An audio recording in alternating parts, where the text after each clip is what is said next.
উদ্ধার করেছিলাম। আজকে সেই 7 খণ্ডেরই 2টা খণ্ড আমরা গতকাল উদ্ধার হয়নি। আজকে আসামি দেখানো মতে আমরা অন্য স্থান থেকে আবার 2 খণ্ড উদ্ধার করেছি। এই নারী ছাড়া আরো কোনো আটক বা গ্রেপ্তার আছে? আমাদের আরো 2 জনকে নিয়ে আসা হয়েছে, তাদেরকে জিজ্ঞাসাবাদ করা হচ্ছে যে এই ঘটনায় তাদের সম্পৃক্ততা কতখানি আছে এটা দেখার জন্য। তাহলে কি আমরা কি আটক 3 জন করবো? না, আপনারা এখন পর্যন্ত একজনকেই বলবেন, মূল আসামিকে। বাকিদের যদি আমরা এর সাথে সংশ্লিষ্টতা পাই তাহলে তখন তাদের আটক করা হবে।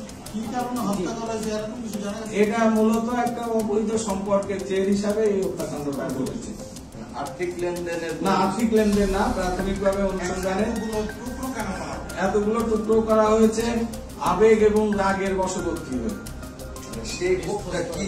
সে ক্ষোভটা ছিল মানে যে মহিলা তাকে খুন করেছে তার সঙ্গে এই শিল্পপতির একটা সম্পর্ক ছিল, পাশাপাশি অন্য আর এক মহিলার সঙ্গে যখনই সম্পর্ক করে এ তখন মনের আবেগে তাকে নেশাজাতীয় দ্রব্য খাইয়ে অজ্ঞান করে তাকে খুন করে টুকরো টুকরো করে। উনি নিজেই করে, এখন পর্যন্ত আমাদের কাছে জানা পরিচয়, ওই মহিলার পরিচয় এবং ওনার ঠিকানা? ওই মহিলার বাড়ি হচ্ছে ময়মনসিংহ, ওনার বাড়ি ময়মনসিংহ। ঘটনাটা ঘটছে শাওড়াপাড়াতে। মহিলা অবিবাহিত ছিল, উনি গুলশান থেকে গুলশানে নেমেছিলেন গাড়ি থেকে। ঘটনার হত্যাকাণ্ডটা কোথায় ঘটেছে? এটা শাওড়াপাড়া। আমরা ভিকটিম ফ্যামিলির কাছ থেকে জানতে পেরেছি যেদিন তিনি নিখোঁজন ওদিন ব্যাংক থেকে 8.5 লক্ষ টাকা উনি ক্যাশ নিয়েছিলেন, তার ব্যাগে ছিল। মানে সেই টাকা কি মহিলার কাছ থেকে পাওয়া গেছে? এই বিষয়গুলো আমাদের তদন্তের ভিতরে আছে, আমরা এগুলো তদন্ত করে দিচ্ছি। যেটা হচ্ছে এখানে কথা বলা হচ্ছে, একজন মানুষের পক্ষে একজন ব্যক্তিকে, তাও পুরুষ, তার পক্ষে 7 টুকরো করা সম্ভব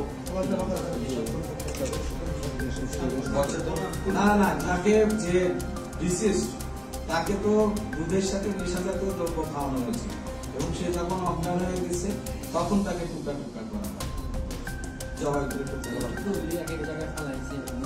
হ্যাঁ, ওই মহিলাই ফেলছে এবং সে বিভিন্ন সময় ফেলছে। সে প্রথমে পাঠাও ভাড়া করে ফেলছে, তারপরে আবার অন্য সময় একটা সিএনজি ভাড়া করে বাকি অংশ অন্যদিকে ফেলছে।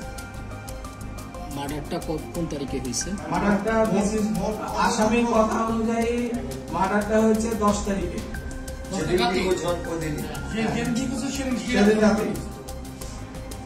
মোট কত টুকরো করা হয়েছে? এখন পর্যন্ত 7 টুকরা। পরবর্তীতে যে 3 টুকরো পাওয়া গেছে আজকের আগে আরো খণ্ডিত কিছু অংশ। আজকে প্রথম দিন আমি বলি, প্রথম দিন তার 2 হাত, তার মাথা, তার নাড়ি বুড়ি, তার পায়ে একটা অংশ পাওয়া গিয়েছিল এবং তার যেখানে আপনার মানে পেট এবং পুরুষাঙ্গের যে অংশটা এবং উরুর আর একটা অংশ পাওয়া যায়নি। আজকে সেগুলো টোটাল 7 টুকরো। কালকে তো আমরা শুনলাম টোটাল আরো টুকরো পাওয়া গেছে। টুকরো তো আসলে রাউন্ড করে পচা লাশের মানে ছোট ছোট পাইছে, তাহলে 7 টুকরো বলা যায়। অস্ত্রটা কি উদ্ধার হয়েছে? হ্যাঁ, অস্ত্র উদ্ধার হয়েছে।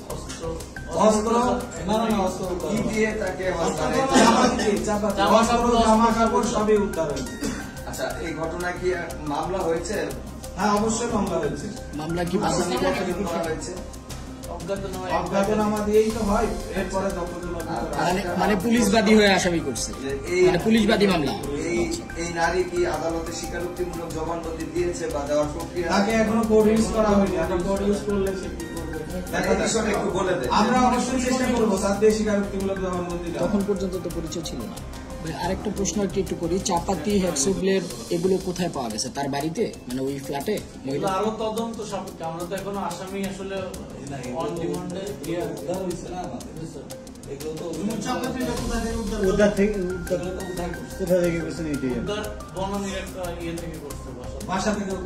আরেকটা বাসা থেকে আর কি মার্ডার ওপেন, আরেকটা বাসা থেকে উদ্ধার হয়েছে, এই তো।